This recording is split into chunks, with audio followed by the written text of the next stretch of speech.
In this episode, Ryan and I deconstruct the obsession with the status of the U.S. dollar.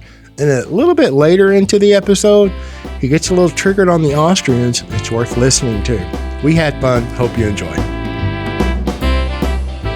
Welcome to the Banking with Life podcast. I'm your host, James Neathery. I'm your co-host, Ryan Griggs. Lovely Saturday morning, 20 miles south of Fort Worth, Texas, in the world headquarters of Banking with Life. How goes it, Mr. Griggs? It goes it's going great now. This last week was a beast. Big deal. Yeah. Finally. Go ahead. Or April 1, 23 is when we're recording this. What follows is not an April Fool's joke. Right. Yeah, I look back in my email and I have contracted with this company to assist with, they call it a publication services company. You know, I tell people I'm doing a book and they're like, oh, you've got a publisher. I'm like, no, nobody who writes books has publishers except for the handful of people who do, right? Who get a book advance, they get paid up front. Everybody else is a self-publisher. I got it. But in today's world, there are publication services companies, right? They're kind of like a general contractor for a real estate project. So they oversee the editing, the aesthetics, the distribution, all of that. Or you can be your own GC, essentially, and farm all that out yourself or do however much of it yourself you want. Same principle, you know? I got you. And so I have this one particular company that I contracted with, and I look back to see when it was that we did that. When I first reached out to him, it was November of 2020, and here we are, 2023. It's almost 3.5 years. And how many times did you rewrite that bad boy? I don't know. I lost count. But yeah, the manuscript. So March 31 of this year of 23 was my submission deadline for the manuscript. Oh, it was a deadline. The day. Self-imposed deadline or the GC's deadline? Your fee buys you until March 31. Talk about Parkinson's law, baby. I did not know that. Oh, yeah. Oh, my God. I know I took every bit of time. And then, I mean, I still haven't fully digested all of the lessons because it was the hardest thing I've ever done. And because it is a real book. I know it's finance and there's the marketing and IBC and all, everything, virtually almost everything that you look at on Amazon or where you buy books that has something to do with IBC or banking is marketing copy bound to look like a book. And people will say that you're still marketing, and we've talked about that, but this is it's 65,000 words. Do I get a free copy if I just pay shipping and handling? Yeah, no. I'm sorry. And like the most recent draft was 70,000 words, and I've over the last week cut out like a quarter of it and then added back like another 15% or so. So it ended up at 65,000. There's still another round of like editorial review and comments, which I'm sure they'll have well-intended comments that probably don't apply, that I'll say thank you and then just go ahead and publish it. And then I'm listening. Thank you. Yeah. No, thank you. Just publish. Yeah. Print that bad boy, huh? They are serving, these companies serve people who maybe don't have a writing back. And I'm not saying I'm like some great writer, but I write a lot and speak a lot and have for a long time. And a lot of the people who they want to serve are the people who don't have the background like that, who want to write and who want to start writing and bring a message to somebody they've never interacted with before, and for the first time. That's just a different, like me. Yeah. The result of that, in terms of the structure that's taught and like what's encouraged, is just, it's good for a lot of applications. Well, I remember early on talking and the way they kind of laid it out or encouraged you to lay it out. And, of course, you thought through that and it didn't happen that way, which is good. Yeah. I mean, look, at the end of the day,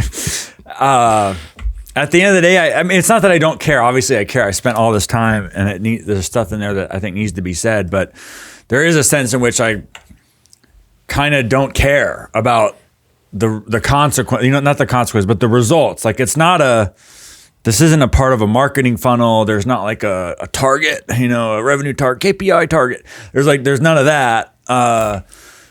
It's just it's stuff I think that needs to be said. It's stuff that it's honest. The way this started was I would keep repeating the same sort of things with everybody one-on-one. And after you do that the 100th time, you figure out, oh, maybe this should just be more widely available so that we don't have to redo this every time for the rest of my professional career. Well, that assumes that everybody you talk to is going to read your book before you talk to them, which is just not the case, sir.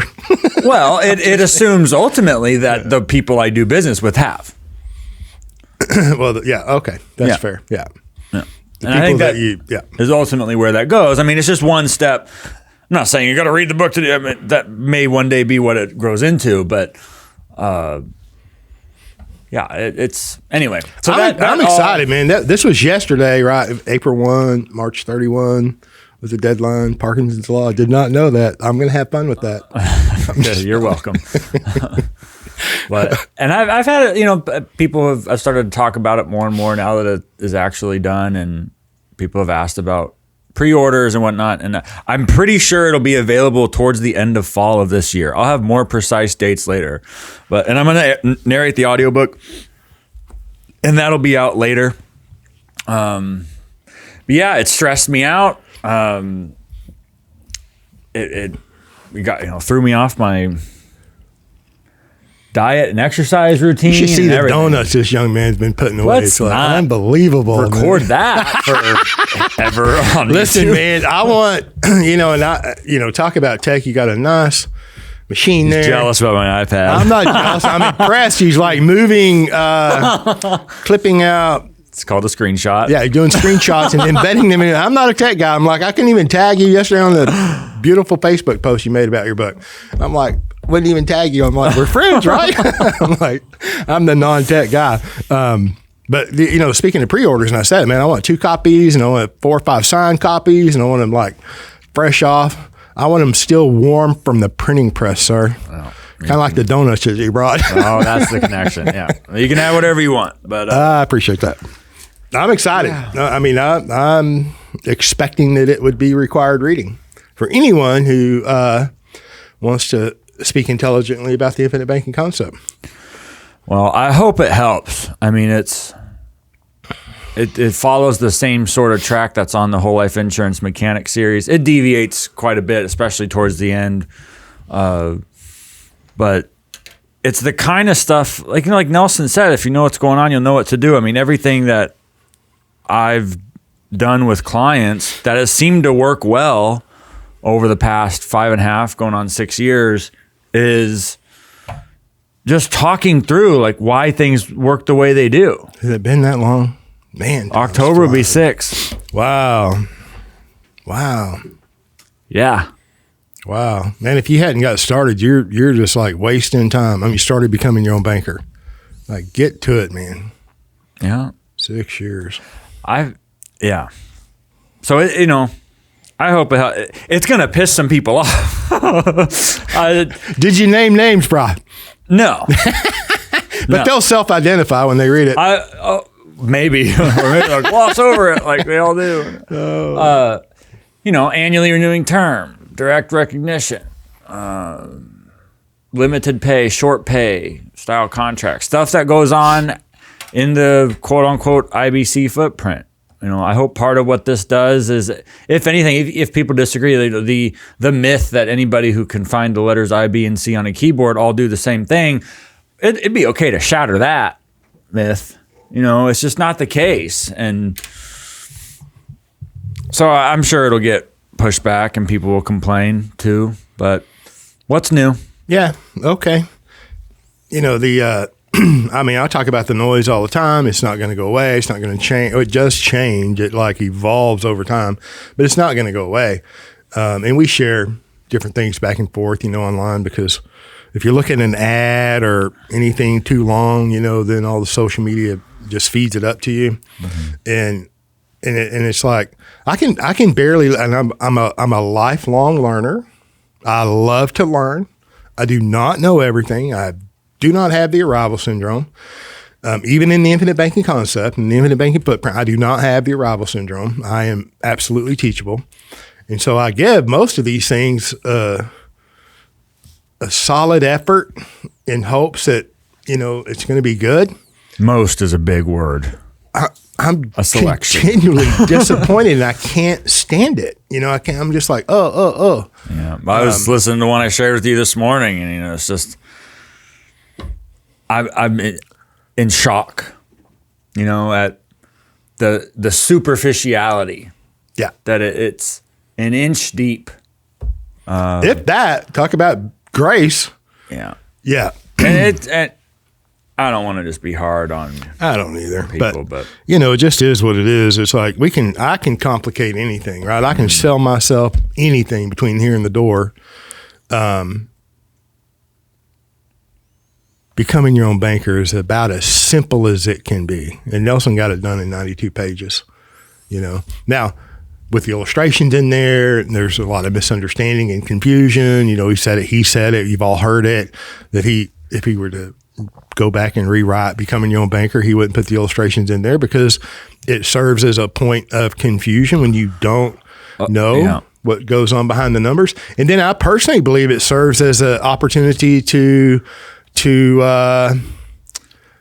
manipulate the consumer, by someone else who doesn't understand what's going on behind the numbers, and I'm not saying that that's nefarious and it's set out. They set out to manipulate somebody, but they don't know. And it's a distraction.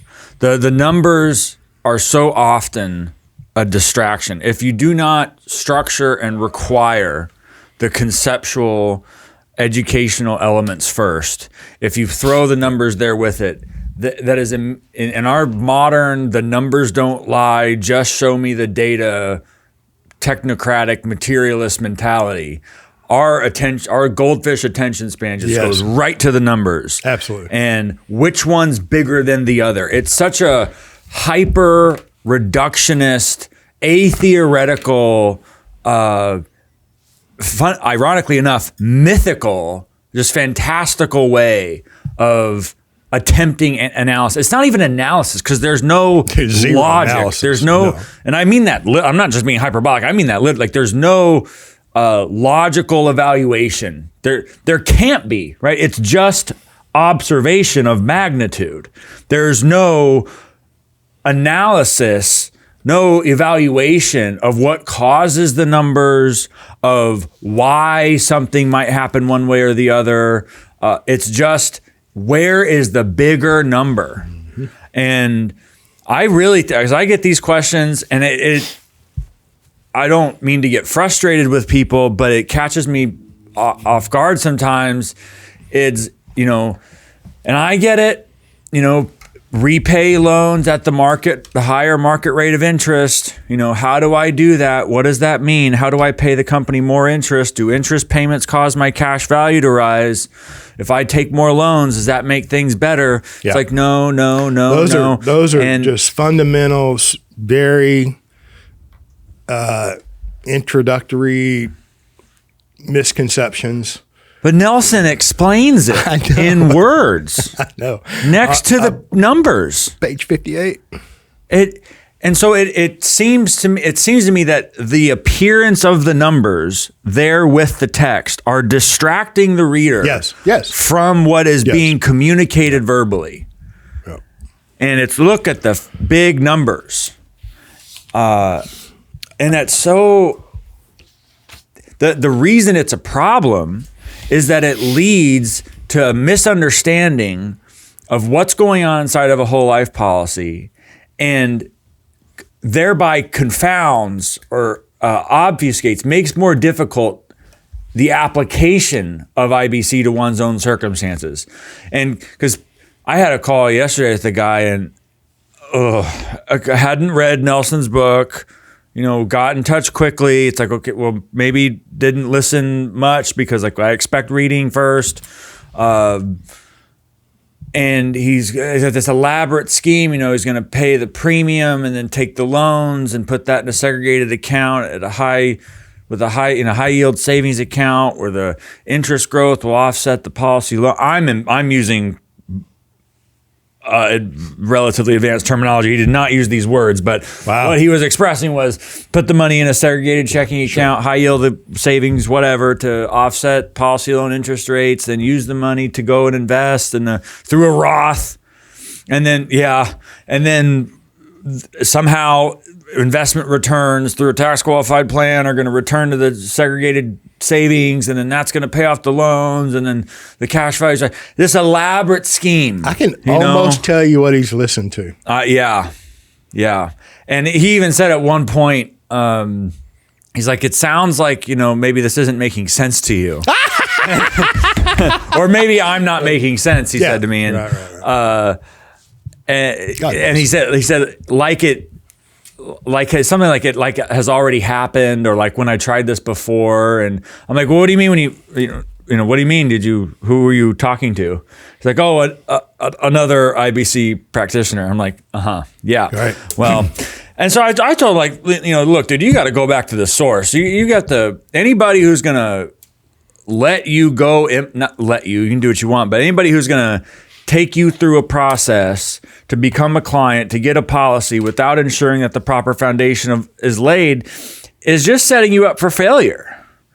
But all and he has kept confusing terminology, and that's where I was going with this. Is people nitpick when I correct terminology? It's not a deposit; it's a premium. You're not repaying money to the policy; you're paying a loan principal, or a loan repayment. And they think I'm nitpicking, like, oh, I don't know the words. You know the words, smarty pants. It's like, it's always that, right? Well, maybe I just don't know the right words. It's like, well, you don't know the right words, and that is a problem. And it's not just being picky; it's that words matter, and these cash flows have meaning. And if you want to go and implement this and allocate a lot of your cash flow to it in a given year, you might want to know what the cash flow is called, right? Like that. And I'm not trying to be, picky about it. I'm not trying to piss people off. Try not to cuss. You have an opportunity. You can adjust. Well, you're doing good. No, you're not cussing. It's fine. And so it's like, those things do matter. And if you would go to the source and read the words. What do you think? Do you think a consumer or a potential prospective client, whatever, and an individual such as that, do you think that he would have read your book?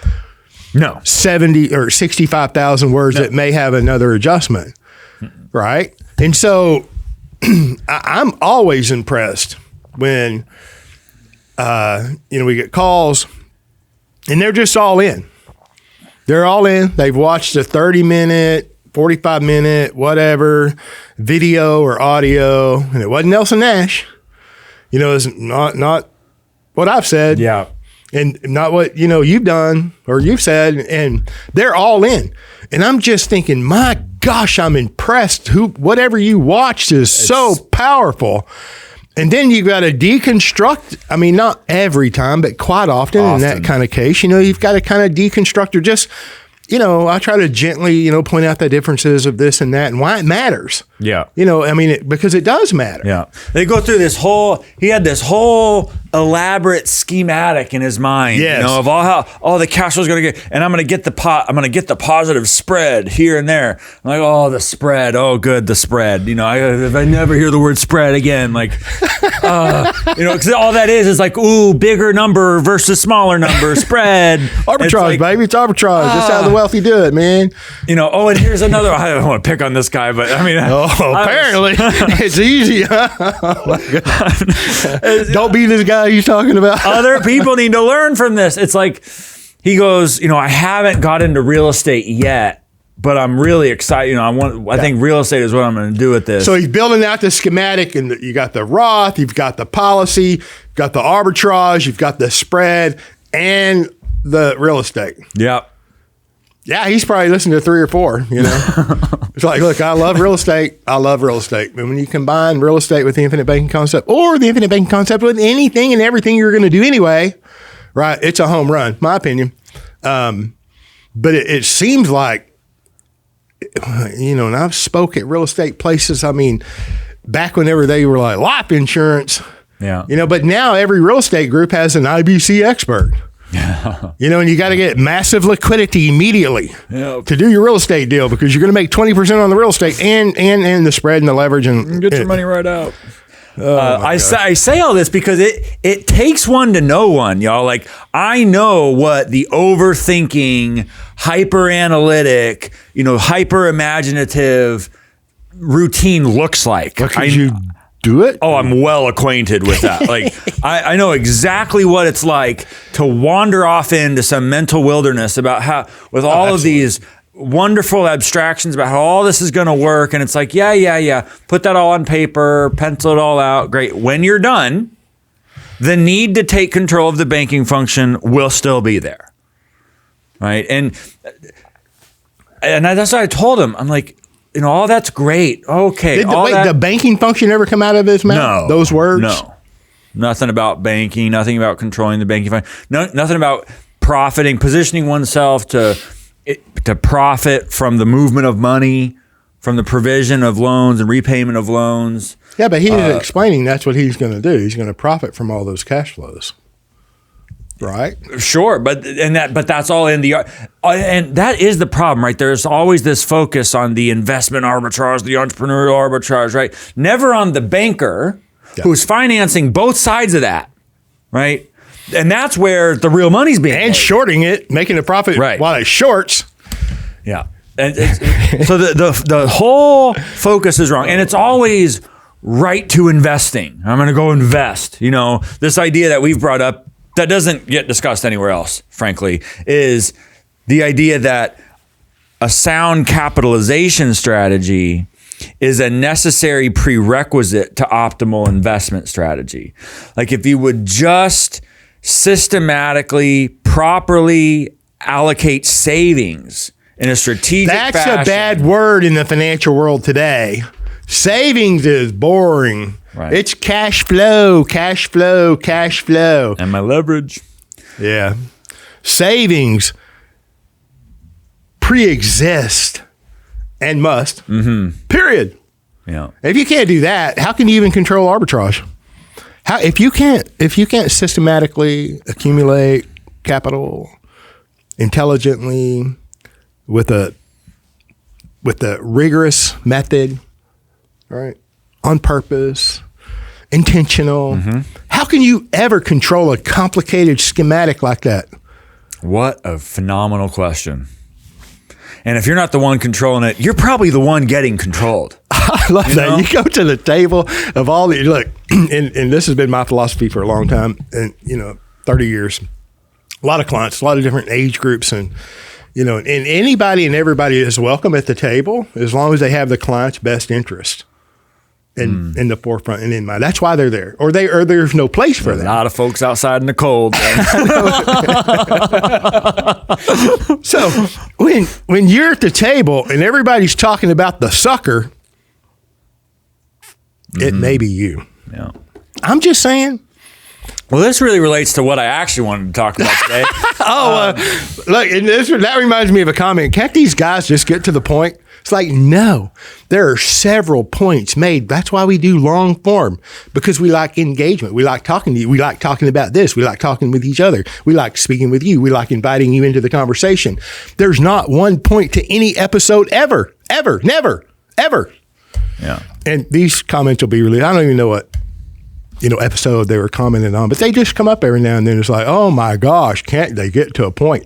No, these are made for you to walk on by. Did that happen? Maybe while we're recording live, the AV guys can bring that comment over if it's possible to dredge that up because I always love engaging with the comments. But there's this, okay, so we had bank runs. We talked about bank runs recently, episode 166. Yeah, did you listen to 167? No, you were busy releasing your manuscripts. Yeah, I was busy on the grind. Well, you got to listen to both, in my opinion, because after which is phenomenal, 166, and it's even pointed out in 167, and if you'll go listen, you're going to hear all this again. It was, I believe, a very good episode 166. There have been fabulous comments on that, even, on the episode, in phone calls and different emails and texts that I've received. I'm sure you've received them as well. So when we did that was before Credit Suisse and UBS. And, I've said it not on in an episode. And these, they're outstanding AV ninjas here, right? But they just happen to be younger, right? And I mentioned in conversation UBS, Payne Weber, and it's like nothing. Nobody remembers Payne Weber.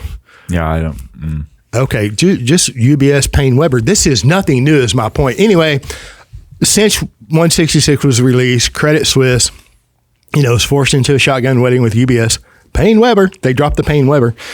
And it was just another iteration of what has gone on. And then Deutsche Bank, right? And so I came in on a Saturday that wasn't going to record. Ryan's like, we're gonna shoot this Saturday. I'm like, no.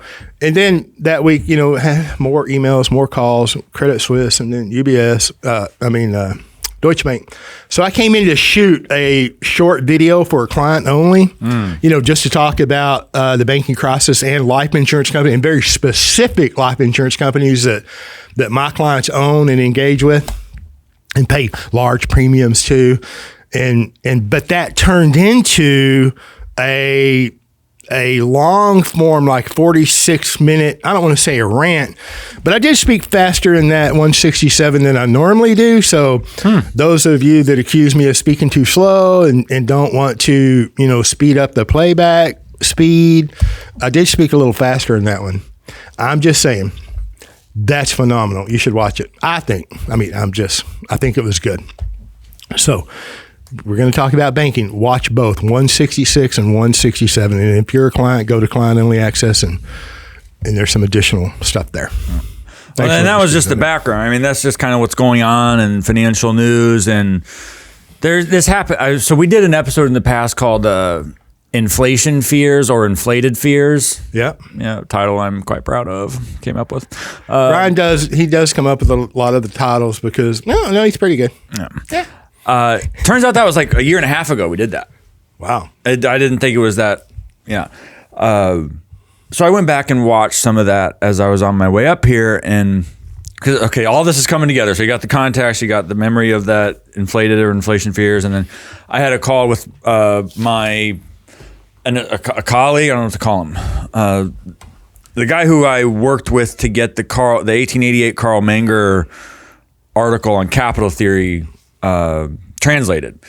He's about my age, and in his normal life is in finance, right? Doesn't always just translate old economics text. Although we're working on that. That might change one day. And he's in the financial field trying to figure out what he wants to do, and we get started talking, and he knows about how I do IBC, and it's always fun, because you could tell when someone knows that you do IBC, but doesn't bring it up because there's some, that doesn't work because, fill in the thing. And for the Austrians and for the libertarians, it's always, it's dollar denominated. No, you see Austrian? Oh yeah, very solidly. Solidly. Yeah. Well, that's why he's able to so competently translate Menger. Well, that, and he knows German. Yeah, but late 19th century Austrian, German, and in economics, you got to know the economics to be able to. Yeah, no question. Yeah, sure. So no, he knows the stuff, but Jeff Dice, that Mises Institute, when he spoke at the favorite, he is leaving the Mises Institute. No, yeah, why? I didn't. I figured he wouldn't know. I don't know. There's not been an announcement yet. I don't think it's bad. I think he's just moving on. But you want to release this before he announces? Everybody's tweeting about it already. It's already public knowledge. Okay. I'm the last to know. Yeah, I figured. I love Jeff Dice. Dang. But when he spoke at NNI, 18 or 19. Yeah, 18. I think it was one of our friends from Canada who asked after his talk about IBC and whole life. And even he then mentioned this, dollar denominated thing. And well, okay, so my other Austrian friend was, hung up on this. And I'm like, dude, I don't care. I'm going somewhere with this, I promise. It's like, I don't care if you denominate the values of whole life in pebbles. Like, I want more available than what is paid in over the long run. Why can't the Austrians get that? I mean, I don't throw you off. But no, it's a really great question because it's so pervasive. This dollar denominator, the de-dollarification, or what's it called? What do they use it? De-dollarization, right? It's always this idea that there is something special about a particular currency called the US dollar that happens to be the currency used to denominate things of value, that particular historical fact has infected the minds of people. They think that there is something, it's as if the US dollar is somehow intertwined or embedded in what it means for an asset to be an asset. Like, it's the idea that if the dollar goes away, if a different money were to be used, that in some sense assets would lose their value. So the value of any asset is intrinsically or explicitly tied to the U.S. dollar. The U.S. dollar, yeah. Well, I mean, to me, do they jump smooth over that the empire, by brute force, ensures and maintains a world reserve currency? I mean, do they talk about that? So they talk about that, but I think it's linked to, because what they see, and this is perfect, this is legitimate to a degree. They see the declining state of the U.S. empire. Sure. They see these Eastern powers starting to transact in different currencies. And it's so interesting because these are the same people who ostensibly despise the fact that there is such a thing as the U.S. empire, that is this hegemonic, ultra government authority in the world. They're the ones who despise that. And yet they've got this fear, this like, oh my gosh, it's the Stockholm syndrome. Yeah, this crippling fear of that going away. That that's a Stockholm syndrome. Yeah, if we lose the thing we hate, we'll somehow be suffering. Yeah, well, they won't have anything to talk about. Isn't that weird? Isn't that bizarre, though? Very, very, very bizarre. Because you go on YouTube, you spend 5 seconds, it's an avalanche of just constant, unending, unceasing fear porn, right? It's the dollar's going away, the U.S. hegemony is ending, and gold to the moon, and Bitcoin to the moon, and all of this there's a religiosity to it. There's this catastrophic mania. We use it's explicitly religious terminology. It'll be an apocalypse, right? There will be this term is used so often, existential crisis. Yeah. I'm like, do y'all realize what you're saying? I mean, these people are, whether they know it or not, confessing a secular faith in U.S. hegemony. Yeah. And the dollar is their icon. It's their idol. And if the dollar, this is an indictment. Is this not true though?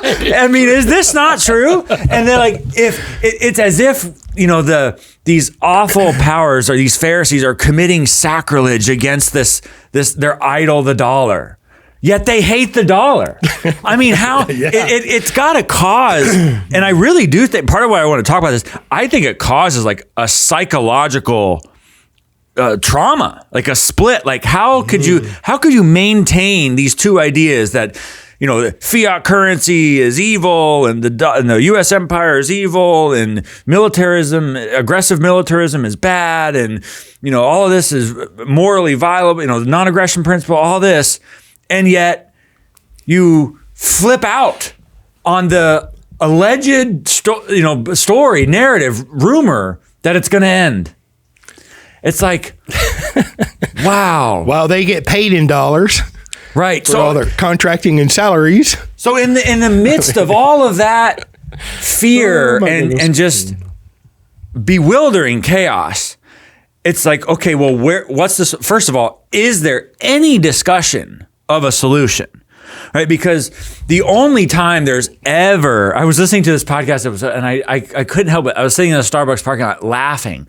And like the only time this guy who had like a website like called $1crash.com, or like you couldn't make this up. I mean, it was like, devastationapocalypse.com. And the one time he mentions anything remotely positive, he says, you could make if you're in the right flowing stream and you know which gold and precious metals mining stocks to buy, you could make a lot of money.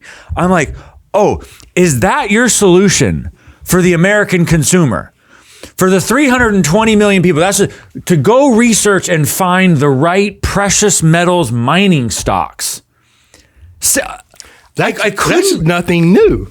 It isn't. And that's part of why it's funny. It's just the only time there's a mention of a possible solution, it's always this totally fantastical, unrealistic, unachievable panacea. Right? It's not marginal. It's never incremental. It's never, hey, there's something you could do each day to get better, and over time that'll add up. It's always this big panacea kind of thing where if you find the right stock, what a mythical search. Yes. Yeah. But that's your solution. Okay. Or it's Bitcoin. And then we get into the, Bitcoin, whatever. Look, I mean,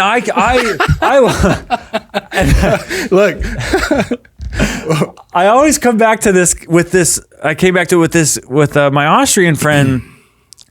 There is and I use these words and I don't think people understand what I'm saying. I don't know how to be any more clear about it. Are you talking about your Austrian friends or the all-American? People who conflate asset value with the dollar. The Austrian friends. Yes. I just don't know how to better say this, that the value of a durable good, the value of an asset is capital. The idea of monetary worth is categorically, fundamentally distinct from the particular kind of money. Like, there are durable goods in Canada. They don't use the US dollar, right? Like, you can have stuff that's worth money where the money isn't the dollar. Like, all money is, for whatever the particular reason, is the general medium of exchange. It's the most saleable asset. Or the most saleable commodity used to be when we had commodity money. It's the most saleable good. That's all it is. It facilitates that's exchange. Part of their argument. Now the money's not a commodity because it's not backed by anything but the brute force of the empire. Yeah, and all that is circumstantially interesting. I mean, that's like an intellectual dog chasing his tail. It's like, yes, okay, great, and like, exactly. Yeah, okay, Bretton Woods is closed. We got the Fed. It's a cartel. I'm on board with all that.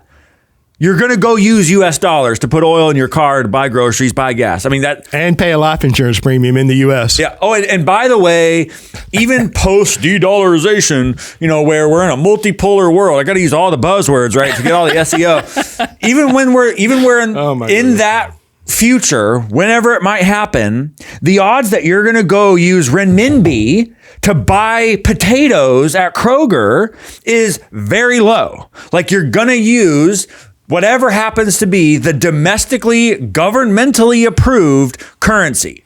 And maybe there's one day where that happens to be a privately issued money or an algorithmically issued money like Bitcoin.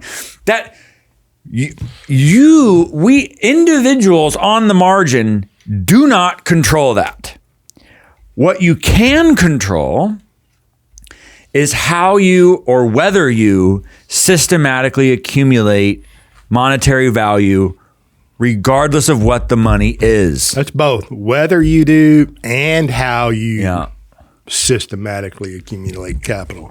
You control both of those.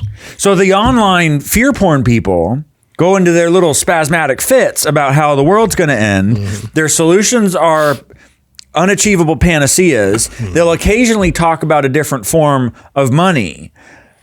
There's never, with one key exception, there's never a discussion of banking. I don't think the crypto people understand that what the kind of money is a separate question, I mean, whether it's digital or fiat or commodity.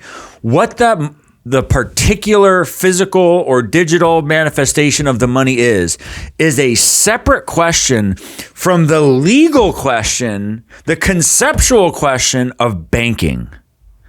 And I say that there's one exception online outside of IBC, and it is in the 7 people who are discussing full reserve banking, right? So Caitlin Long has spoken at the Mises Institute. She's awesome. She's in Wyoming. Wyoming has this, I don't know the particular name of it. I can look up in a moment, but they've got a state institution that will charter banks under state, not federal, but state authorities. Ooh, a state bank. And so can they issue their state banking currencies?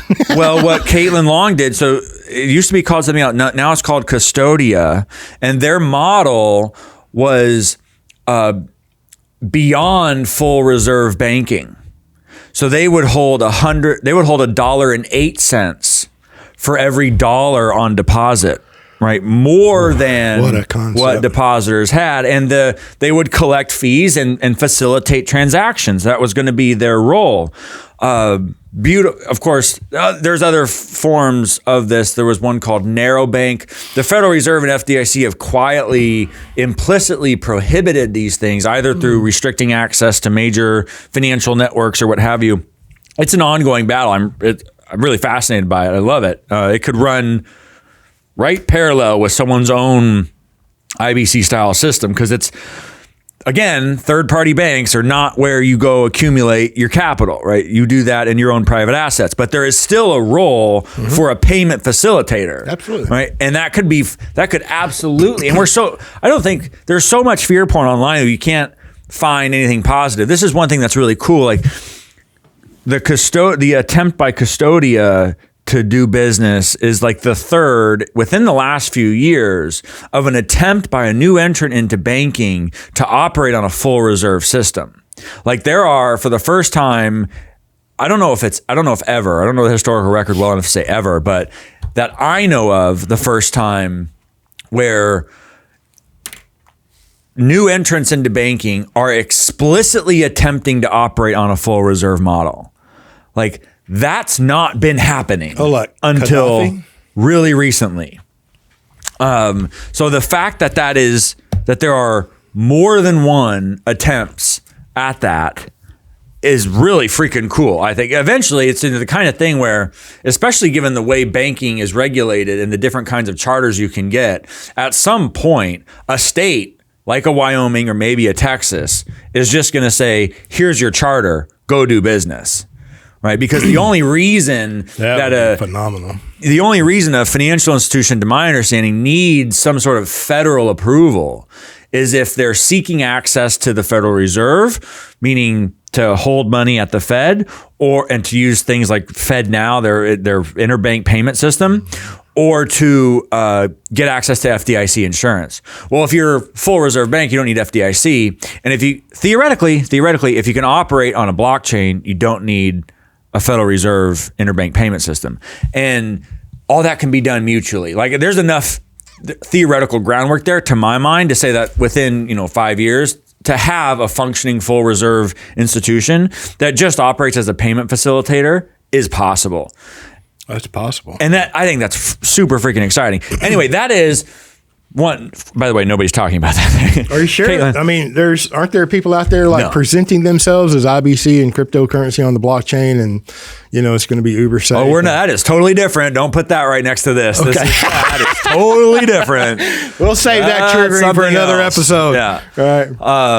No, Caitlin she's basically the only one. I mean, she's the person, the principal at Custodia Bank. She's done some interviews, and people are like, oh, that's kind of cool. It's full reserve. It's not fractional reserve. There's very little in the way of the implications that are being fleshed out. The one thing that the people like online now, that is part of this that they're kind of catching on to is because it's technology oriented, right? Is that bank runs happen faster now? Oh yeah, right. I can there's not a line outside the bank. I can do a bank run from my phone, kind of deal. Yeah. And the implication for fractional versus full reserve banking is, well, if runs can happen faster, banks need to be relatively more liquid in order to accommodate rapid outflows. Yeah. It's like, well, the full extension of that is just a full reserve bank, isn't it? So there's this technological component. Or a disruption in the digital technology to access your bank digitally. We can interrupt that. Sure. Yeah, that's another element. But with respect to liquidity and solvency, it's and the Federal Reserve is promoting this, right? The Fed now interbank overnight or immediate 24/7 payment system is coming. Like the state is facilitating the increase in transaction speed, and the increased transaction speed runs up against this problem of inherent insolvency. And in the meantime, I think the reason they're okay, the powers that be are okay with it now, is that the natural result is further centralization and consolidation. Yep. Right? The small and regional banks go under because the Federal Reserve cartel can offer the bailouts to the elite players because they can. The Federal Reserve is willing to lend against at par. Oh my OMG! At par, U.S. Treasuries and mortgage-backed securities. By the way, side note, it occurred to me the other day why the Fed would be willing to lend at par against, in particular, mortgage-backed securities. Like, I get the fact that the Fed can lend against treasuries at par because it's backed by the full faith and credit of the U.S. Like allegedly the government will pay, must pay, and so the value will be there, and so they'll lend at par, and they're just I think there's essentially something like interest theft that's happening there. Like you can't just say, oh, between now and then, you can have the use of the money now at par on the expectation that we're going to get paid at par 2 years later. It's like, okay, well, there's 2 years of interest of time value money there that someone's getting robbed of. But anyway, separate point. But the reason they'll lend against mortgage-backed securities is because, specifically mortgage-backed agency securities, is because the government's insuring them. No kidding. Freddie Mac. Yeah. So the Fed will lend against anything insured by the government, which is stuff either that so happens to be with Fannie and Freddie or that's issued directly by the U.S. government. Of course, what will the federal government not insure? Well, of course, the loans for mom and pop corporation down the street or mom and pop shop. Who does their banking? Well, small and medium-sized regional banker. So who's the one who doesn't have collateral that they can go to the Fed to get access to these facilities? Well, it's your small and regional bank. And so they're the ones getting squeezed. So in the meantime, like while this is all happening, there is centralization and consolidation. The elite players are happy. But what they're not taking account of, I don't think, to enough of an extent, is the demand this is going to produce for the local small true payment facilitator where there's a genuine sense of safety, right? Where we don't have to say, oh, FDIC, I got to calculate my limits. And, I got to go attend the annual meeting so I can see what my bank's been investing in, so I can determine whether there's, they got too much in their hold to maturity side of their balance. I don't have to do all that. I can just be confident that the internal accounting is such that the bank is safe. I can go get my money and get out. Well, that can only happen under a full reserve system. I think that demand is starting to happen. Okay, there's a big old digression. That's the one aspect of online financial media where banking is discussed. Everywhere else, in the vast majority of financial fear porn land, is right to investing. Skipping clean over who controls the banking function. Yeah. I, like everyone else, you get all kinds of little videos, especially over the last few weeks, about banking. And I've listened to, 3 or 4 of them. The first couple, fully. And the rest of them, just get to the point where they get to the point of their whole little production. And the one that, just threw me over the top was, and it wasn't that long, 15, 20-minute video, tops. The guy was talking about banking in the crisis, and he's throwing out buzzwords and things and mentioning inside information, like, he's got some banking insiders on the hook. Of course. And it's an interesting listen when all of it's happening right now. The news breaks today that this bank's that, and this bank's doing this, and this bank's being taken over. Then the video comes right out. It's like, man, what a production team they have, right? To spit one out in an afternoon. But he gets to the point of it's gold. He's selling gold. Yeah. And then he gets into storage, and he's like, oh, I don't want to, I'm not saying you should do this. I'm not saying I do this. But, it's always physical, possession of gold, which I agree with. But he's saying the best place to hide it, because you got to protect it, right? Once you have it, if you have it. He's saying the best place to hide the gold is in a septic system, because no one will ever look at that. Yeah. I mean, you're talking about fear porn. I'm just saying that is the epitome of fear porn. It comes to mind because I happen to be doing some construction, and they just did the septic system. By the way, that's about as close to banking as someone who thinks about gold will ever get. Store your precious metals in a septic system. No, I'm not kidding. And it's like, oh my gosh, to go on this banking crisis and this and this and this and all the buzzwords. Here at the end of the day, I'm selling gold, and you should hide it. And the best place is a septic system. And it's like, oh my gosh, how much of that do you want to listen to? I'd rather listen to someone like Caitlin Long. Yeah. I haven't met her. I've only ever seen her, but when I did previously see her, she was talking just about Mises and stuff, and which is all good. But I didn't know anything about her banking activities at the time. It'd be cool to meet her now, but where that gold thing goes, I get a giggle out of this, because Nelson would say, you want my worthless dollars for your silver, your precious metals. Say you do. What I like to look at the internal logic of a proposition, right? And so the idea that buying gold is a solution to inflation implies that what's good about buying gold is that the dollar price will increase. So what's the end game there? Are you going to go sell your precious gold for dollars in the future? If Justin, can we get that comment earlier that he spoke of? And then would you get the one because these haven't been released yet. The comment about, because I made that comment, it's like, why would you sell me, your valuable gold for my worthless dollars? I said that. So there's a comment specifically on that. Oh, goody. So it's nirvana, when you get some of these comments. So we can comment on it. Yeah, no, it'd be good. Look, and I'm just like with cryptocurrency, I have nothing against, you want to buy it. I don't, what do I care?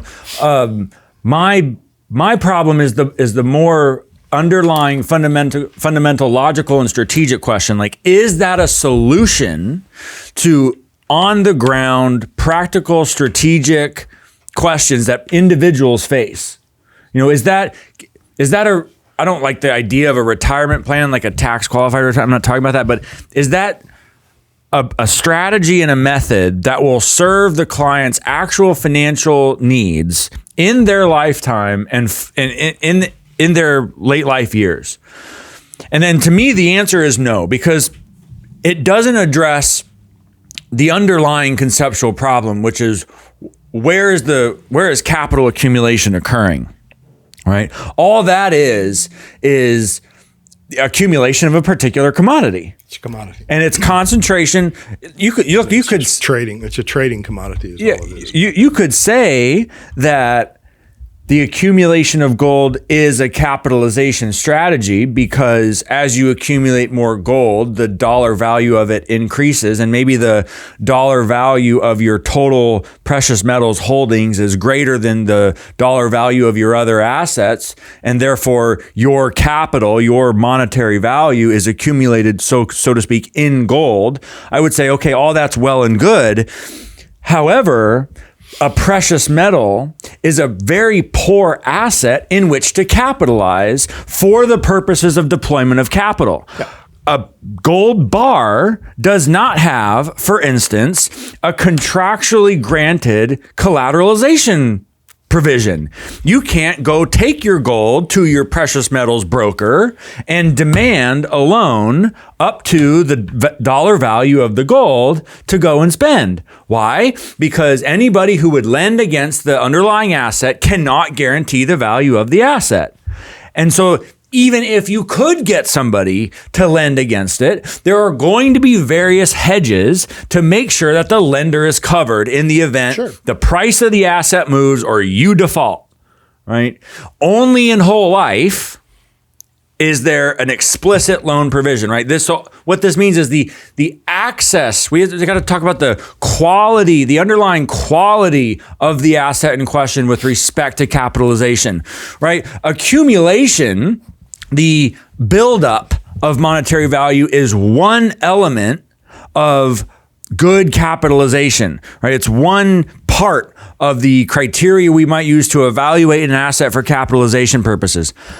But access to it, in particular in the form of leverage through loans, is another major part. Sure, you can go sell your gold, right? And this is where I was going earlier. It's like, I'm going to build up all this gold and all these evil dollars.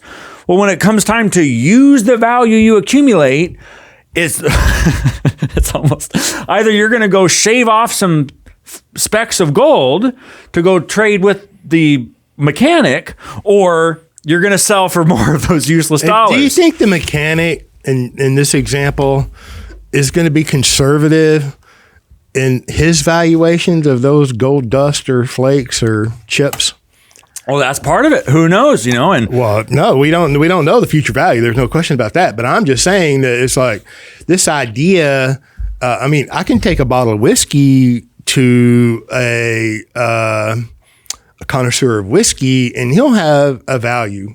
He'll understand the value. Yeah. Okay. But if I take a gold bar down to anywhere, the people whom I love and trade with, what are they going to do? They're going to look up online, see what it's worth, and then the buyer's going to, he's going to have to sell it at a discount. So how much is he going to have to discount your gold to endure his discount and his time, effort, and energy? There's no question we don't know the future value of it, but it's like the whole idea of carrying around.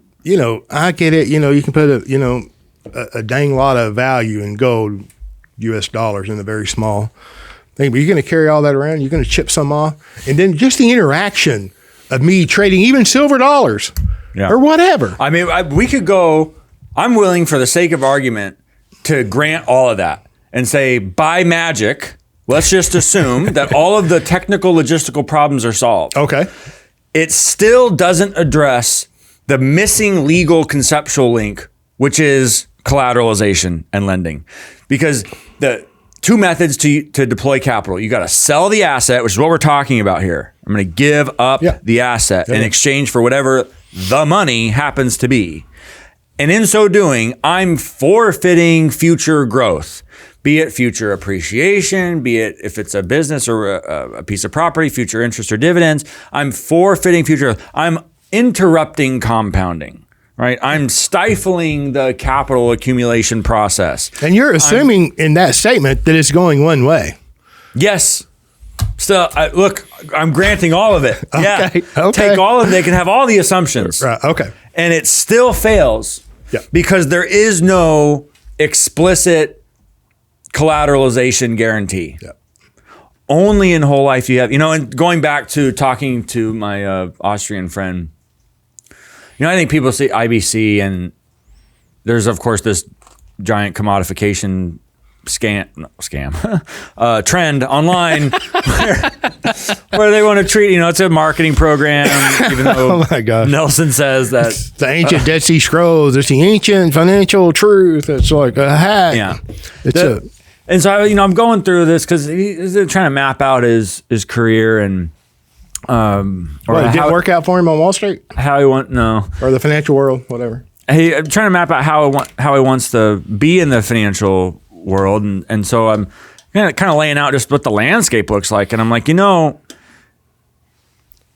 if we set the letters I, B, and C aside for a moment, well capitalized whole life, well-structured whole life, should sit at the foundation of what it means to have a financial strategy.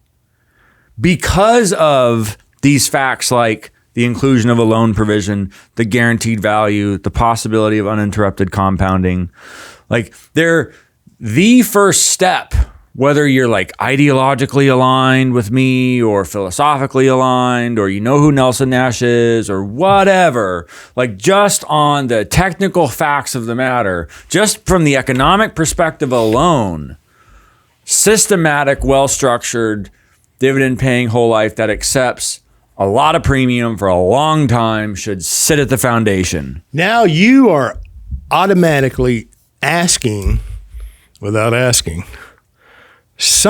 anyone, to get past the word life insurance, to be able to consider all of the characteristics of life insurance. And then the additional beautiful characteristics of life insurance issued by a mutual company, whole life insurance issued by a mutual company, where the owner can participate in the financial well-being of the company. You're asking them to go jump smooth over the word life insurance. And I know this is trite and simple. You just talk to your brother-in-law about life insurance and tell me I'm wrong. They've got to jump over the word life insurance to even be able to consider these characteristics of which you speak. Yeah. And in addition, because of really programming in the financial world is what I see it as, they've got to get past the word commission too, because that's just tethered to life insurance. You, life insurance agent, are going to make a commission. Therefore, I'm going to lose something if I buy life insurance. Yeah. The more time God lets me walk around, the more I just go at that all head on. Of course. And someone mentions life insurance or outside the context of IBC, I'm pretty bold about it now. I'm like, no, they don't understand what they're talking about. The home offices don't understand. The conventional financial planners don't understand. The emphasis on death benefit is just wrong. It's just wrong. Wrong on its own terms, right? Like if substantial accumulation of death benefit were a good thing, right? If what one should do is ensure his full human life value, which is a big freaking number, then you would want for that person to have an additional incentive to put a lot of it in force. And demonstrating that whole life serves as the facility through which you can control the banking function and as the asset where you can systematically accumulate capital, that is the way to get a whole lot of death benefit in force. Right. So even on their own terms, And then said right there. On their own terms. On their own terms. Because if it's anything else. What's new in the financial world anyway? Now that you bring that valid point up. Yeah. I mean, if it were anything else, the only other thing it could be is like, well, it's not that we want people to have. I'm trying to foresee the possible objections, right? Well, no, we don't want people to build up a lot of permanent death benefit. We want them to just have enough death benefit for right now and to go invest the difference, right? Okay, well then to me, where that turns to is that you then as a financial professional are encouraging people to expose their capital to a cartelized public casino and to do it through, and probably to do it through government programs. And Wall Street. And then you call yourself an expert and charge money for it. I mean, when I was talking good about it. Yeah. When I was talking to my friend, I'm like, look, you want to do that? You got to sleep at night.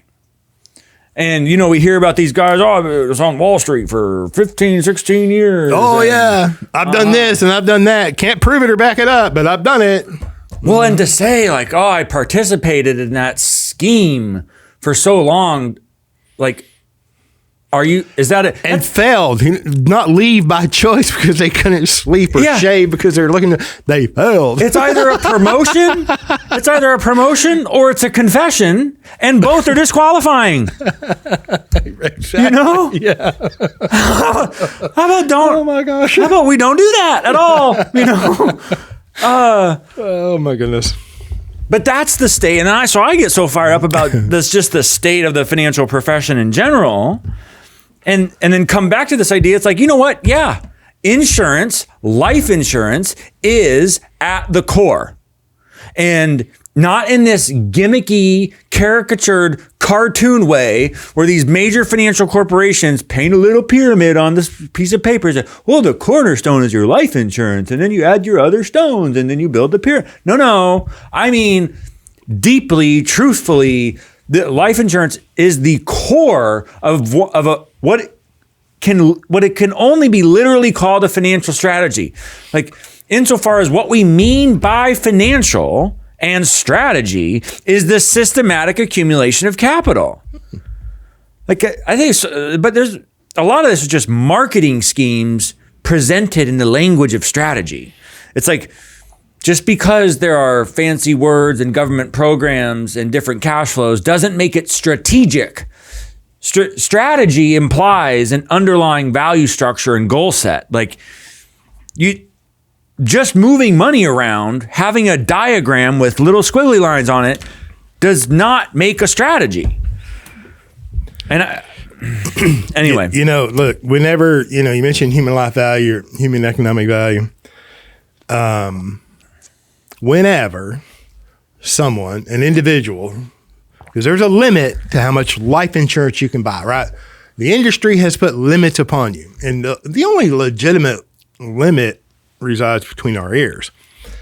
But don't worry, I'm just saying that the life insurance industry has limits for you. They limit what you can pay in premium, and they limit the total amount of death benefit you can have in force from all sources. Okay, James, what does that matter? I'm telling you this. Whenever you get to that limit with properly structured dividend-paying whole life to solve for your need for banking, that's just dang near financial nirvana. I don't care who you are. And there's very few people that I'm aware of that have achieved that. Yeah. Yeah. It's still, I mean, the idea is so new. I mean, Nelson wrote the book in 2020, or in 2000, sorry, but I was doing seminars in the 90s. But the proliferation of the idea, like the spread of the idea is really, I mean, this podcast is 4 years? I don't know. March was when we started this in some year, so we should know. I think it's about 4 years, maybe 5. Okay, we should know that. We just passed March. Well, we'll just call it. But we'll just throw out some numbers and not substantiate them. But that's the particular historical circumstantial timing of this is why, right? That a lot of people aren't at that point because there's a capitalization period. And if you're thinking long term, it's going to take time. But man, when I get, and I've wanted to like do a white paper where on just like cash value growth dynamics and like show what can happen. I do it indirectly, sneak it in like part 6 of my whole life insurance mechanics series. Like if people could understand that those little bitty lines are the premium lines and these big old lines are the cash value growth lines, it's like, oh my gosh. And Nelson, in his seminar, 6.5 hour, which you should purchase, you should own that, right? And you can own that, with the DVDs, the little pieces of plastic. I know, you probably have a game box or your kids do. You can play it there.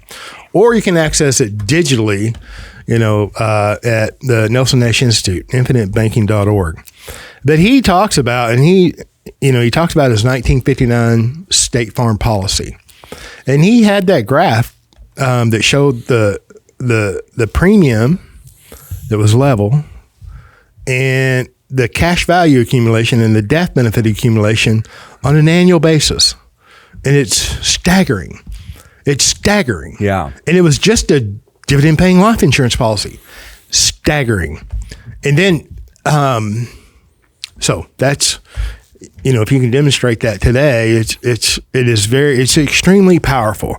It's better than an illustration of, tabular detail, in my opinion. Yeah. But I'm telling you, whenever you have that type of policy that's structured correctly to the full limit in which all the way up to your insurability is unbelievable. Mm-hmm.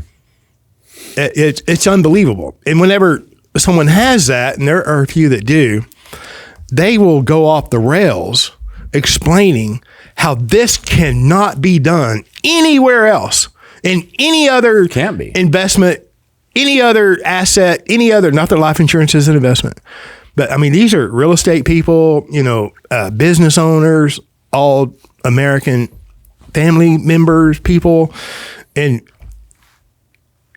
then we all have a history. Mm-hmm. They might have made mistakes and here and there in the financial world or whatever, like we all have. Whenever you meet or even potentially exceed your human economic value, your human life value, which is insulting to me anyway, that anybody can put a value on my life, based on numbers. But I mean, when you get to that limit of insurance, you can't get any more. You're healthy as a horse, super, uber, duper preferred, but you can't get it because you're at your limit. You're fully insured, and it's all properly structured dividend paying whole life. It's like you all of a sudden become deaf to the noise and can spot it a mile away. You can just spot it a mile away. When I get to the illustration review part of the process, I really try to impress upon people. It's imagine paying in X amount, given a certain amount, and every year the benefit for doing that is a multiple that grows every year, and the longer you do that, the bigger it gets. Like it's like where I use the words and I don't know if the meaning is really. It can't fully convey. Because there's nothing like it, right? There's nothing. There's no comparison for the listener. Nowhere else does that happen, right? Yeah. Everywhere else is either fluctuating value, real estate, maybe there's intermittent appreciation over time, punctuated by severe decreases in value. Or maybe there's just regular systematic depreciation, like a vehicle or machine or what have you. And no one even thinks in terms of these value terms over time, which is part of the problem. But it makes it so hard to relate to the growth, what I call the growth dynamics inside of a properly built policy. And which is why, part of the reason I get so irritated about all the structural things that people do to make premium not payable for near as long as it could have been. Yeah. Right. That's why it irritates me. Or you're sacrificing future years whenever you design a policy. I call them Frankenstein policies. I've disparaged them about every way I politely can. I mean, it's a contortion of a policy. It's a manipulation. It's a mutilation to try to get all the premium in and all the cash value as soon as possible. When no, you are absolutely sacrificing future years. Which year in the future do you want to sacrifice of anything that you own or love? Every time you said future year, I thought you were going to say future you. And I'm like, I'm okay with that too. That's what you're doing. Technically, this occurred to me for the Nelson Nash Institute Think Tank Talk this year. The less than optimal quality recording of which I'm going to just post because I'm tired of screwing with it. But is that in economic terms, it's just high time preference policy design. Yeah. It's just a relative emphasis on gratification sooner rather than later. Yeah. Well, in your Austrians, you'll get that time preference. They just have a problem with the dollar denomination of premium. Yet they live in a house. That has a mortgage. Have a mortgage. Yeah. Have a car that they pay dollars for. Yeah. So, I mean, and that's really, the end of the story is that for my Austrian friend, I was talking to him about this. And he goes, oh, wow, that just clicked. That makes total, When you're distinguishing capital and from the money. Yeah. Whatever. And I kind of loved it because we have that Menger background. And so he's familiar with in Austrian capital theory, like the differences in the different, what people mean when they say capital. Yeah. And we've talked about the distinction between money and and he's one of the few with the Austrian background who can understand like the connection between my dissertation work and IBC. Yeah. Is like this is why the distinction between money and capital matters. Like, I'm not just saying words. Like, it really does matter. Like, I don't care what the money is. Right. I care about the growth. I don't know how else to say it. The growth dynamics, like the relationship between inputs and outputs. I want to control that relationship. I want greater output over the long term. I want to be able to I want to benefit from this ingenious development in the history of economic thought, which is the idea of prospective value, the idea that something could be worth something else in the future, and that on the expectation of being able to sell it in the future, I could go borrow money in the meantime and use it while I retain ownership of the asset. Like, that's, it blows me away that in the Austrian school, the refinement of that idea is where it was done most, right? It's where that idea was best refined by Frank Fetter and Ludwig von Mises. And we just stopped. We just abandoned that. Why? And I honestly think, and this is another irony, I honestly think the reason is this paradoxical obsession with national policy, with the macro, with government, with advising, with policy, right? With the business cycle, with these general economic phenomena. With centralization, but you hate it at the same time. Isn't it so? That is the. I mean, that is almost. I mean, it's psychological, no question. It is the abused and the abuser syndrome. Yeah. It's departure, like relative to the history of economic thought, especially in the Austrian history, it's a departure from marginalism, right? It's a departure from thinking on the margin, about thinking incrementally, about thinking at the individual level. Like, the reason the business cycle, the reason macro phenomena matter is because of the effect it has on the individual. Like, you can't get lost halfway in that train of thought and wander off into macro land and just stay there. Apparently. Without. Apparently. Listen, when the government pays your salary, you do whatever you want. Oh, hey, there you go. I'm random walk down Wall Street. I'm going out here because the government's paying me, of course. That was funny. Random walk theory. That was good. But you got to return to the effect on the individual. And that's where it departs, because at the end of the day, they want to get published. Is there a movement? Is there a name associated with that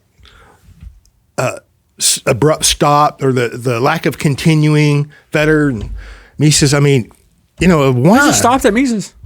Just stop. Because his elaboration of the business cycle was so antithetical to what was happening in the Great Depression, and of course Keynes in the middle. Here's another coincident phenomena, was that at the end of World War II, governments started to pay economists, and so you had wonder why, right? And it became, and the mathematization of economics got a steroid injection. I mean, an IV and like an IV in perpetuity of mathematical steroids. I got it. It's clear now. Thank you. Yeah. No, I mean, I got it. So with that came the professionalization. You had these chairs, and economists, government data scientists could make money being an economist. Mathematicians. Right. And then this is, Murray Rothbard talked about, what would the role of an economist be in a truly free market, like where you don't have government subsidized education and the Federal Reserve doesn't employ half of all PhDs? Like, what would that even look like? And the closest example you can really get, there's a guy named Keith Tribe, Tribe. He's a history of intellectual thought guy, not an Austrian, but wonderful writer, independent thinker, self-financed, right? Has a translation company, for one of his books, paid his own way to go live in Germany. I'm like, it's like, that sounds awesome. Although maybe not living in Germany so much as paying one's way to go do this work of scholarship. Austria is very close, so right, I can just go down. In the history of economic thought, or history of economics, really, prior to Alfred Marshall in England, Cambridge under Marshall had the first degree in economics. Just coincident to that was what was happening in economics in Germany. And in Germany, there was a strong there's always been, and still is to this day, a strong vocational aspect to their higher education. Mm-hmm. And economics was really presented as a form of like commercial understanding, where it was rooted in practicality, in stewardship, and like what does that mean for the business and for where you're going to go work, next semester or whatever they called it. And so, of course, you had people who taught that in these vocational style organizations, and it's relatively low paying, right? It was not prestigious. These men typically had other roles. They had businesses or jobs. They did this teaching vocationally.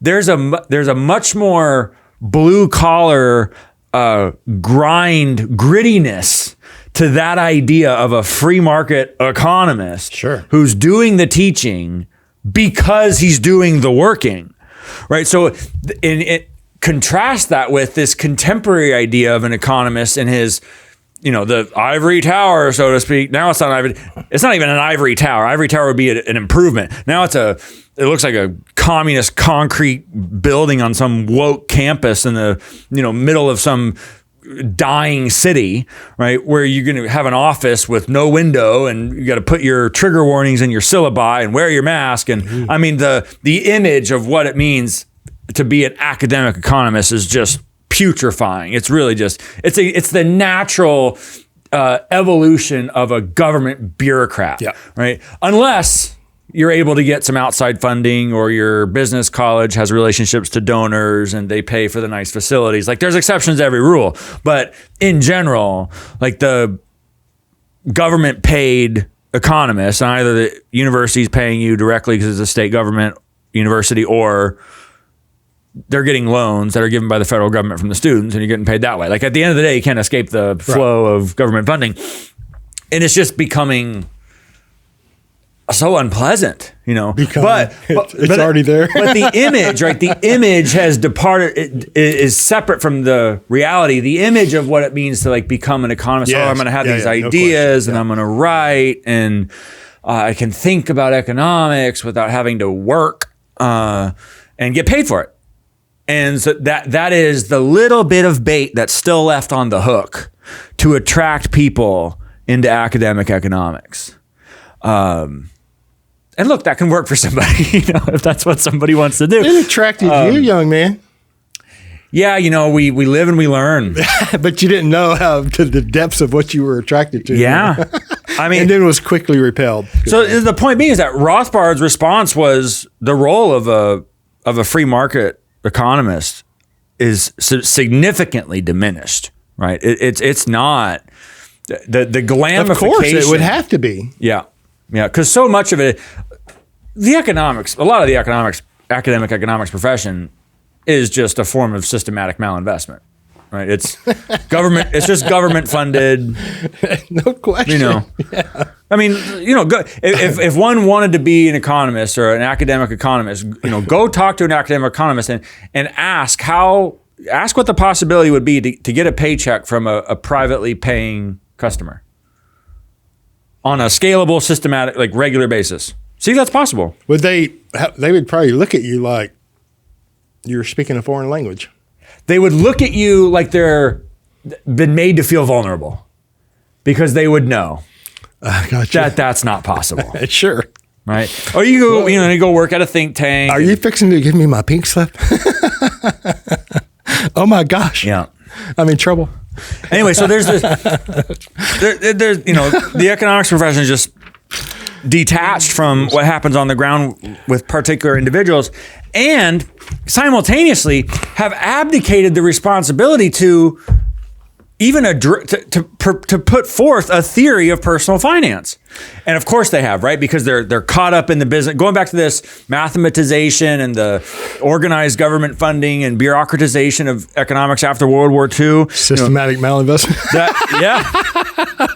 You heard it here. That leads to the journals, you know, and whether you can get published, and of course, who sits on the editorial boards of the journals, but the professors and the government-funded chairs at the government-funded universities, and so, you know, and they all promote their friends, right? So those are the people who get published, and then all of it. Then you plant those seeds and give it 70 years to grow, and here we are in this 2023 America. Is exactly why the infinite banking concepts footprint needs a PhD Ryan Griggs. Period. Yeah. Well, thank you. And it's going to happen. It's happening. It's happening. But you know, that it created a vacuum. The lack of engagement by people who have a bona fide tradition. Can you imagine if the vacuum was filled and the competition that inspired? Oh, yeah. But it didn't. And so instead, yeah, let me come back into reality. Yeah. Instead, what you had were, lo and behold, people looking for a job. And you can go, a lot of these guys are still alive. You can go watch their interviews. They talk about their early life. Harry Markowitz and Eugene Fama. These kinds of guys, you know, they were good at math. They wanted a job. And no theoretical convictions or philosophical convictions at all. They just wanted a job. And here you have in the 50s and 60s this new development and governmental incentivization, financial incentivization of the use of math and economics, bolstered by these journals. And, oh, it's a new industry, a new field. And so you get these guys who go put together these hyper basic models tracking or examining investment performance in stock portfolios. And this becomes what counts as the theory of personal finance. And then they write the textbooks, and then the math just gets more elaborate, right? Because the regressions got even and then more all of elaborate. the designations are based on learning this and applying. Yes, it's so good. The designations and the training and the marketing all flowed downstream from this kind of thinking. Yes. And by the time University of Chicago, you know, Fama, Markowitz, 50s and 60s got going. Got to remember Solomon Huebner, who was really the first codifier of life insurance marketing, had already introduced the idea of what would become buy term and invest the difference and human life value in the 20s and 30s, right? And it's so ironic that human life value was originally presented as a marketing concept. The consumer advocates hate marketing, but the regulatory standard these days is human life value. It's so ironic. I mean, history is wonderful in that way. Anyway, that seed had already been planted, right? So from the financialization profession, now you've got this idea of human life value. You got these guys who are doing the what would become conventional finance at University of Chicago, right? 80s and 90s, you enter the idea of ETFs and Vanguard, mutual funds, indexing. All of this builds on the prior coincidental, tie in with the governmental financialization of the economics profession, and you end up with this piecemeal, basically a theoretical.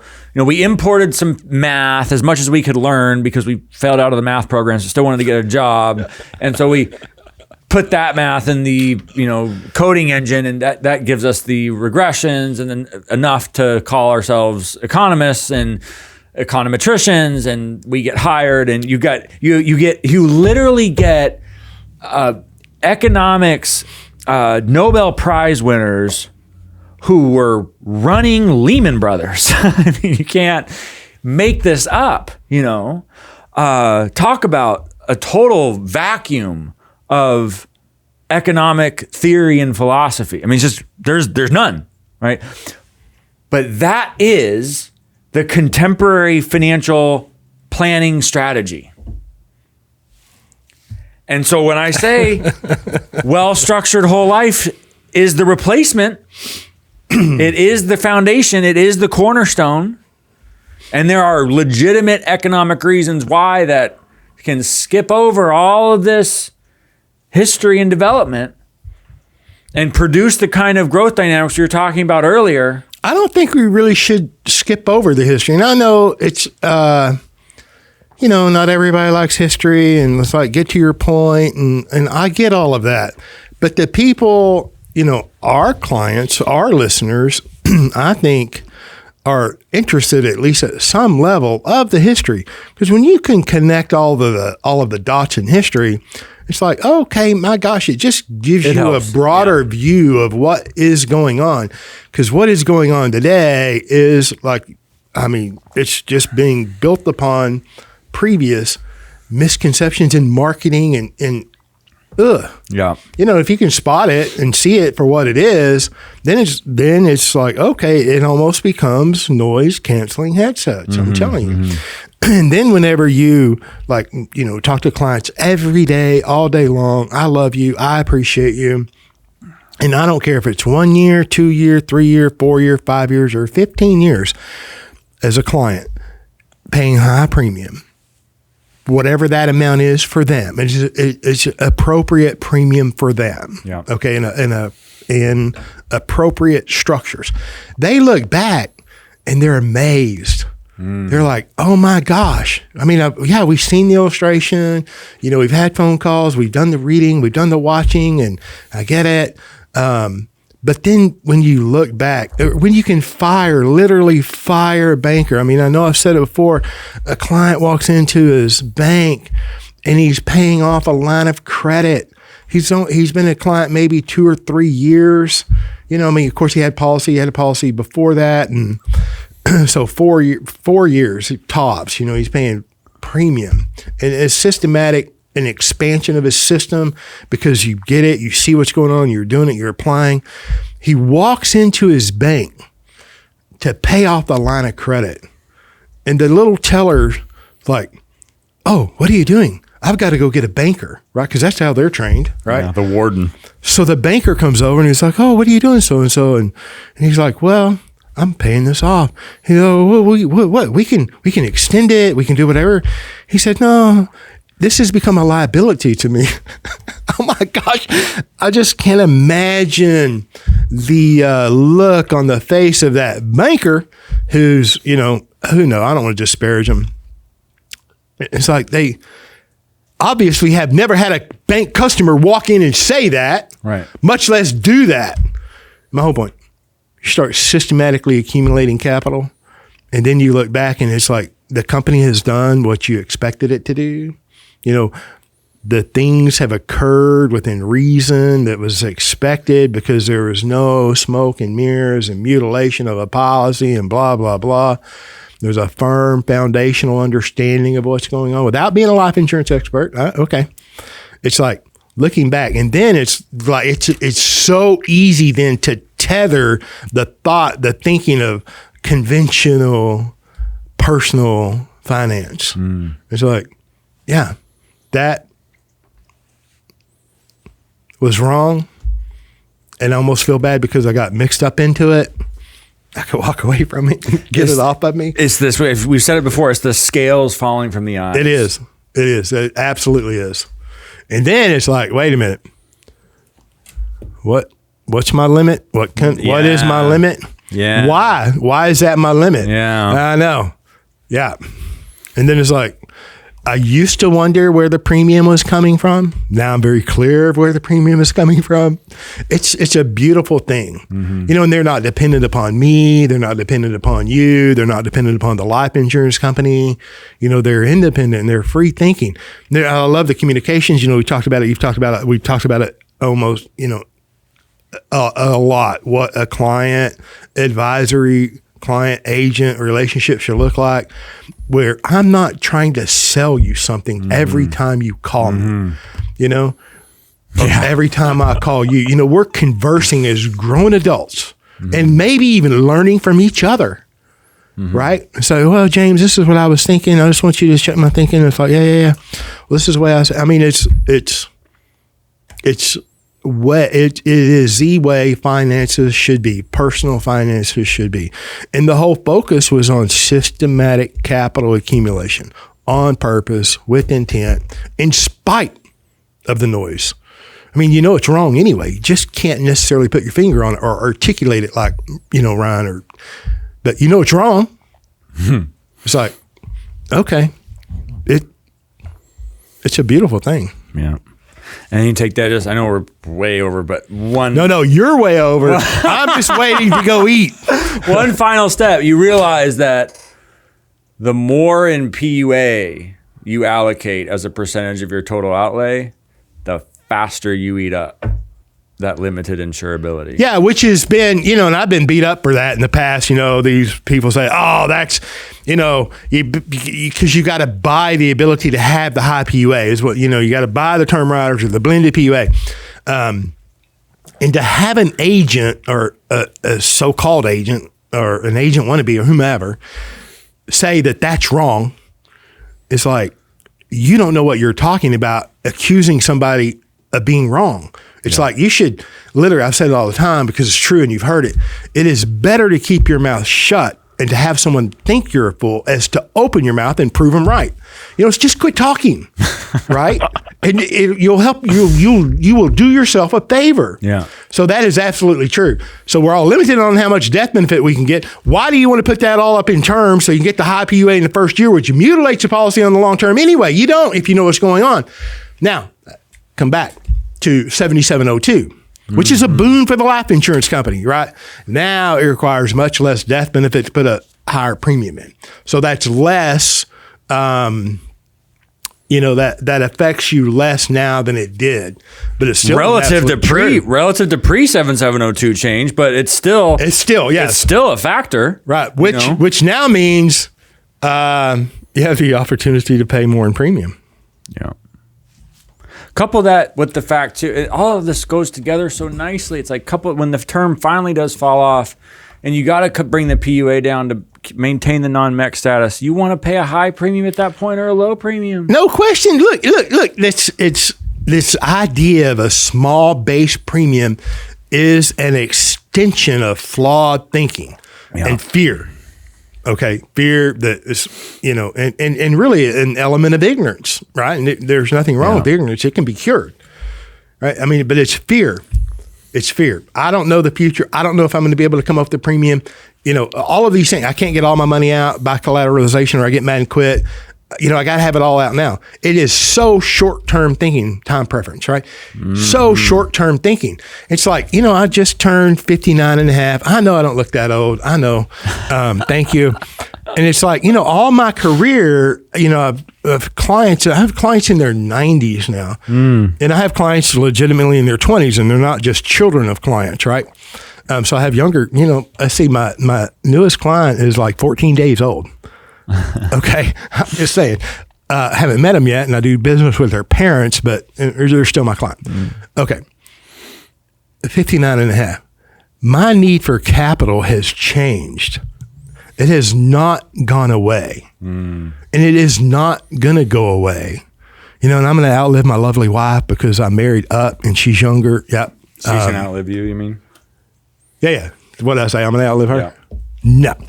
Her people live a long time. My people don't. She's younger. She's healthy. I'm healthy too. I'm just saying I'm going to outlive her. She is going to outlive me. Okay. She's going to have a need for capital. My children, my youngest child is currently 15, right? I can think in 50, 60, 70-year timelines. You cannot think, or you'll be more successful thinking long-term. Okay. And it is okay to do that. I don't care what happens to the dollar. I can't control it.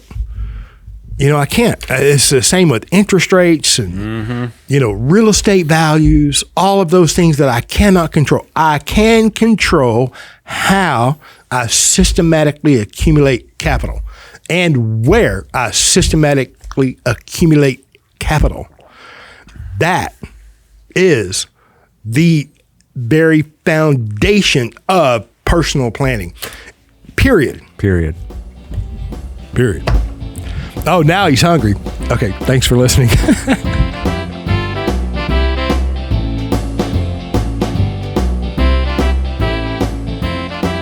Thank you for joining us on the Banking with Life podcast. If you're watching on YouTube, make sure to like and subscribe and click on that little notification bell.